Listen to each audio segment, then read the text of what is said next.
நிலவுக்கு என் மேல் என்னடி கோபம். ஒரே வார்த்தையில் சொல்லணும்னா தனுஷுக்கு தமிழ் ரசிகர்கள் மேலே அப்படி என்ன தான்ப்பா கோபம். கடந்த வாரம் தனுஷ் இயக்கத்தில் வெளிவந்த ஒரு குழந்தைகள் திரைப்படம். இது குழந்தைகள் திரைப்படம் அப்படின்னு நீங்கள் கேட்குறது புரியுது.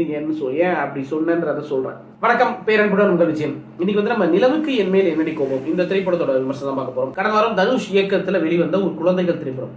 இது குழந்தைகள் திரைப்படம் அப்படின்னு நீங்கள் கேட்குறது புரியுது. ஏன் அப்படி சொன்னேன்றதை சொல்கிறேன். படத்தோட கதை என்ன அப்படின்னா, ஒரு டீனேஜ் பசங்க, ஒரு 18-19 வயசு இருக்கும். ஹீரோ வந்து கேட்ரிங் படிக்கிறாரு, ஹீரோயின் வந்து பிகாம் படிக்கிறாங்க. அவங்க 2 பேரும் காதலிக்கிறாங்க, அப்புறம் பிரிகிறாங்க. அப்புறம் அவங்க 2 பேருக்கும் கல்யாணம், வேற கல்யாணம் நடக்கிறதுக்கு ஏற்பாடுகள்லாம் நடக்குது. அப்புறம் பிரிந்தவர்கள் கூடினார்கள் அப்படிங்கிறது தான் திரைப்படம். ஏன் வந்து குழந்தைகள் திரைப்படம் அப்படின்னு சொன்னேன்னா, படத்தோட முதல் காட்சியிலே வந்து நமக்கு ஜஸ்டிஃபை பண்ணிடுறாங்க. ஹீரோ இவ்வளோ சின்ன பையனாக இருக்காரு அப்படின்னா, அவங்க அம்மா அப்பா வந்து ஹீரோவே கேள்வி கேட்குறாரு அவங்க அம்மா அப்பாட்ட. இந்த சின்ன வயசில் கல்யாணம் தேவையா எனக்கு அப்படின்னா, அவங்க அம்மா அப்பா வந்து சொல்கிறாங்க, நாங்களும் சின்ன வயசில் தான் பண்ணிட்டோம், நீ பண்ணிக்கலாமே அப்படின்னு ஒரு கிரிஞ்சி பூமத்தனமான ஒரு பதிலை சொன்னதுக்கப்புறம், சரி நீ ஒரு பொண்ணு பார்க்க போய் என்ன சொல்கிறது, போன வருஷம் பார்த்திபன் அவர்களுடைய டீன்ஸ் திரைப்படம் வந்துச்சுல, எனக்கு அதே படத்தை பார்க்குற மாதிரி தான் இருக்குது. அதில் கூட 2 பேர் லவ் பண்ணுற அந்த போர்ஷன், ஒரு ஸ்கூலில் படிக்கிற பசங்க லவ் பண்ணுற போர்ஷன். அதுலேயும் இதில் வந்து அந்த ஹீரோவுக்கு காலேஜில் படிக்கும்போது காமிக்கும் போது ஃபுல் ஷேவில் க்ளீன் ஷேவில் இருக்கிறது கூட ஓகே. செகண்ட் ஹாஃப்லேயே கொஞ்சம் தாடி வச்சு விடலாம்ல, வளரனா கொஞ்சம் ஒட்டியாவது வச்சு விடலாம்ல. ஸ்கூலில் படிக்கிற பையன் மாதிரி பையன் வந்து கல்யாணத்தை பற்றி பேசும்போது நமக்கு எப்படி ஒட்டாதோ கனெக்ட் ஆகுதோ அந்த மாதிரி சுத்தமாக கனெக்டே ஆகலை. ஹீரோயின் அதுக்கு மேலே நம்ம அனிகா, அவங்க காதலில் கதறி அழுகும் போது எனக்கு ஒரே ஒரு சீன் தான் கண் முன்னாடி வந்துட்டு போச்சு. விஸ்வாசம்ல நயன்தாராட்ட கேட்பாங்கல்ல, அம்மா யாருமா இவர் நமக்காக இவ்வளோ அடி வாங்குறாருங்க. அந்த நடிப்புக்கும் இந்த நடிப்புக்கும் எனக்கு எந்த வித்தியாசமும் தெரியல. எனக்கு அதே குழந்தை நட்சத்திரமாகவே தான் தெரியுது.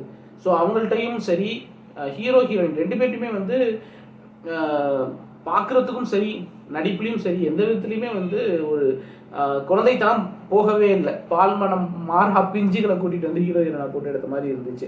படத்தில் ஒரே ஆறுதல் வந்து மேத்யூ தாமஸ் மட்டும் தான். மேத்யூ தாமஸ்க்குலாம் தாடி வச்சிருக்காங்க, ஹீரோக்கு ஏன் தாடி வச்சு உள்ளன்றது தெரில. ஒருவேளை அவர் தனுஷோட காதல் கொண்டே துள்ளுவதோ இளமை அந்த ஒரு இன்ஃப்ளூயன்ஸாக என்னன்றது தெரில. அப்போல்லாம் ஏற்றுக்கிட்டாங்களா மக்கள், இப்பயும் ஏற்றுப்பாங்களே அப்படின்ட்டு. ஆனால் அவர் அதில் லாஸ்ட்டில் கிளைமேக்ஸில் மட்டும்தான் கல்யாணம் பண்ணிக்கணும்னு சொல்லுவார் சோனியா அகர்வால்கிட்ட. காதல் கொண்டேன்ல அதுலேயும் பண்ணிக்கலான்னு தான் சொல்லுவார், இப்போ பண்ணிக்கணும்லாம் சொல்லலை. இவங்க கல்யாணத்தை பற்றி பேசுகிறாங்க, கல்யாணத்துக்கான ஏற்பாடு நடக்குது, கல்யாணமே நடக்குது.